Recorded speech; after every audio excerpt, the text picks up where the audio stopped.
Greetings everyone. My name is Matutandile Mahlambi and I am here with Clinton Van Wyk. How you doing? I'm good, thank you. Today we'll be making a close analysis of the book by Angela Carter known as The Bloody Chamber. The Bloody Chamber was published at a time of intense feminist activities known as the second wave of feminism in 1979. Some people think that Carter's stories show how rich, powerful men use fairy tale ideas about happy endings to trick and control women. Others believe she is only criticizing bad men like the Marquis and not the idea of love or happy endings. Angela Carter adopted this fairy tale from the 17th century folk tale by Charles Perrault called The Bluebeard. Carter's stories are popular for their dark and often gothic nature, which challenges the traditional ideas of femininity, power, and identity. Her stories feature strong female characters fighting patriarchal society. She exposes the darker side of human nature and challenges how women are treated. Now moving on to the story's background. Angela Carter's story, The Bloody Chamber, is about a young pianist who marries a much richer and older French Marquis. After the wedding, she moves on to his lusher and mysterious castle. The Marquis gives her many keys, but forbids her from entering one hidden chamber amongst the castle. Feeling curious, she eventually opens the forbidden door and finds a terrible secret: the bodies of the Marquis's previous wives, who the Marquis has killed. Scared and trapped, she confides in a blind piano tuner who works within the castle. When the Marquis finds out she has discovered his secret, he threatens to kill her. But just in time, her mother is able to save her and kill the Marquis. Afterwards, the young woman is able to give away some of the Marquis's money. She is also able to open a music school. She is able to live peacefully with her mother and the piano tuner. The story questions old ideas about marriage, love, and power by mixing fairy tale themes with dark gothic tones. Throughout the process of this podcast, we will talk of how Carter changes the traditional fairy tale parts into dark, spooky, gothic stories that makes us think twice about gender roles, love, control, and the way we imagine romance. Now we are going to move on to the theme of Gothism. In the beginning, Carter uses the eerie setting of the Marquis castle to create a mood of fear and mystery. The castle is not a safe or a happy place like a normal fairy tale castle, but it feels strange and frightening. The narrator describes it as cold, faraway place full of secrets. This setting makes us worried for the young pianist's life and shows how she is trapped by the Marquis' control. Carter writes, "The castle is a house of fear where the secrets of men are kept and often hidden." This shows how the place itself is like a prison for the young wife. By making the setting scary, Carter changes the usual fairy tale world into a gothic one, where danger waits behind every corner.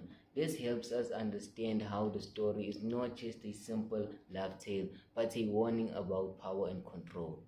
Now, moving on to how she rewrites the theme of the damsel in distress.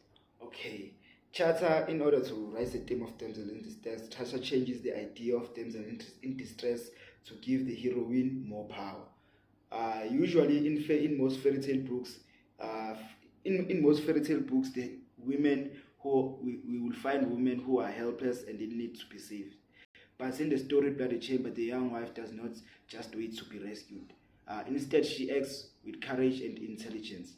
When she finds out the bloody secret room, she understands that her life is in danger. She tries to think for herself. As she says, "I was no longer a child, but a woman who knew what death looked like." This shows that she became aware of her situation and was no longer just simply a victim. Carter also changes gives the heroine a strong mother who comes to save her. This changes the story to show how women help. This changes the story and shows women helping women instead of needing men to come and save them. Through this, Carter gives a new voice to female characters that is different from old fairy tales. Moving on to the theme of love and sexuality. Carter also focuses on the dark side of love and sexuality. The story shows that love and marriage are not always safe, especially for women trapped by men's power. The Marquis uses the idea of romance as a way to control and hurt his wife. Carter writes, his love was like a game where innocence was the prize and pain is the prize. This quote helps us see how the story reveals the danger behind, shows the danger hidden in romantic fantasies. The young wife is curious but also scared, showing that sexuality can be both powerful and risky. Carter's story warns that in some fairy tales, love hides violence and control, and girls need to be careful about these ideas. Now, moving on to how the story challenges cultural fantasies. Okay, Carter uses the story to challenge cultural fantasies about romance and how women should behave. The story does not end with a perfectly and happy ever after, but shows how complex view of female strength and survival. After the McQueen is killed by her mother, the young wife decides to live in her own way. She gives away the money and starts music school, choosing independence instead of wealth or marriage. Carter says, I gave away everything that belongs to the McQueen to the poor and lived apart from his wealth. This shows the heroine's freedom and new life. Carter's story changes the old fairy tales ending to offer a feminist message. Women can have power, choice, and their own future, not just to be part of a man's story. Now we're going to be moving on to the conclusion of our podcast.